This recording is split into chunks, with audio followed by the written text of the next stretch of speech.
Ito yung liwanag ng AES natin, boy. Boom! Mas maliwanag yun. Nakita nyo yun. Then, boy.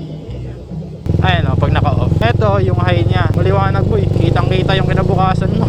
Kung di mo pa alam yung kinabukasan mo, bili ka na ng laser gun, tsaka mo pa ilawin. Ito yung high niya. Yellow. Baliktad siya. Yung low niya naman is puti. Kasi yung pagkalagay nung ano natin, ilaw natin, is nakatayo yung bracket niya. So feeling ko kasi yung pagkakabit dapat nito is parang nakabitay siya, nakabaliktad. Para yung magiging high mo, puti. Tapos yung magiging low mo, etong yellow. Pero ito ngayon, ito yung high natin. Mas okay na ata ito kasi para hindi naman masyadong masakit sa mata nung kasalubong natin. Eto, madilim na ulit ito. Ooh. Di ko makikita na may motor pala dyan eh. So naka siya ng konti, naka-split para hindi siya masyadong para pag malayo, nakikita niyo yung mga aso na tumatawid.